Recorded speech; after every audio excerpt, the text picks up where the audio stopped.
मुस्ताङ र अप्पर मुस्ताङ घुम्ने सबैभन्दा राम्रो सिजन कहिले हो भनेर सोचिराख्नु भएको छ भने चाहिँ यो भिडियो हजुरको लागि। मुस्ताङ र अप्पर मुस्ताङ जस्ता हिमाली भेगहरू घुम्ने ठाउँ र सही सिजन कहिले हो भनेर थाहा नपाएको कारणले गर्दाखेरि धेरै दुःख पाइरहेको र धेरै अप्ठ्यारोमा परिरहेको अवस्थाहरू छ। यदि हजुरहरू पनि मुस्ताङ अप्पर मुस्ताङ घुम्ने सबैभन्दा राम्रो सिजन कहिले हो भनेर सोचिराख्नु भएको छ भने यो भिडियोले हजुरहरूलाई धेरै सपोर्ट गर्नेछ।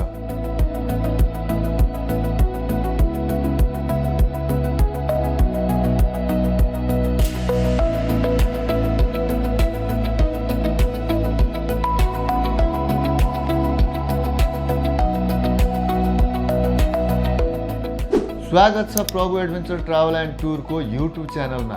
नेपालको हिमाली भेग र हिमाली भूभागहरूमा घुम्न जाँदाखेरि चाहिँ हजुरहरूले बेग्ला बेग्लै मौसममा बेग्ला बेग्लै अनुभव पाउन सक्नुहुनेछ। यदि हजुरहरू मुक्तिनाथ अप्पर मुस्ताङ घुम्न जाने प्लान गर्दै हुनुहुन्छ भने चाहिँ हजुरहरूको सबैभन्दा राम्रो समय भनेको चैत, वैशाख र जेठ हुनेछ भने जाडोको सुरुवाती समय पनि एकदम राम्रो हुनेछ। त्यो भनेको चाहिँ हाम्रो साउन, भदौ र असार बाहेक हजुरहरूले असोज, कार्तिक, मङ्सिर जस्तो समयलाई चुज गर्नुभयो भने चाहिँ झनै राम्रो हुनेछ। किनभने तपाईँको त्यो समयमा चाहिँ हजुरहरूको मुस्ताङमा टन्नै लोकल ताजा स्याउहरू पनि खान पाउनुहुनेछ भने त्यहाँका लोकल जडीबुटीहरू पनि सजिलै पाउनुहुनेछ।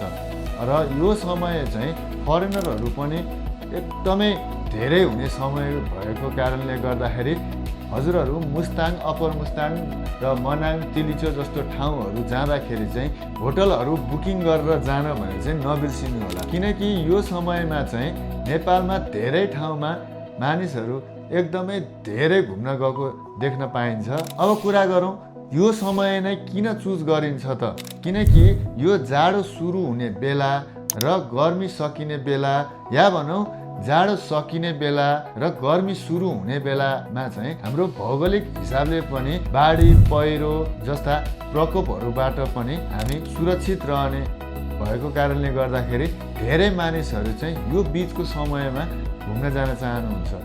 र अर्को कुरा, यो जाडो सिद्धिने र गर्मी सुरु हुने र गर्मी सिद्धिएर जाडो सुरु हुने समयमा चाहिँ जुनसुकै उमेर समूहको मान्छेलाई पनि त्यहाँको मौसम सुहाउँदो हुने भएको कारणले गर्दाखेरि पनि धेरै मान्छेले यो समय चुज गर्नुहुनेछ र हामी पनि त्यही समयलाई चुज गर्नुहोस् नै भन्छौँ। यो त भयो समय र मौसमको कुरा। अब कसरी कुन माध्यमबाट जाने भनेर चाहिँ यो भिडियो हेरिसकेपछि हजुरहरूले केही न केही अन्दाज त गर्नु नै भयो होला। यदि हजुरहरू पनि यही आउने सिजनमा मुक्तिनाथ, अप्पर मुस्ताङ, मनाङ, तिलिचो लेक, रारा लेक जस्ता हिमाली भेगहरू घुम्न चाहनुहुन्छ भने प्रभु एडभेन्चर ट्राभल एन्ड टुरलाई त सम्झिन सक्नुहुन्छ नै। यदि प्रभु एडभेन्चर ट्राभल एन्ड टुर बाहेक अन्य कुनै अप्सन खोजिराख्नु भएको छ भने जुनसुकै ट्राभलबाट जाँदा होस् या आफै जाँदा होस् या आफ्नै साधनबाट जाँदा पनि हजुरहरूले होटल बुकिङ र आइटिनरी प्रपर बनाएर मात्रै प्लान गर्नु होला। यस्तै इन्फर्मेसनल भिडियोहरू हजुरहरूलाई मनपर्छ भने हाम्रो च्यानललाई सब्सक्राइब गर्न नबिर्सिनु होला।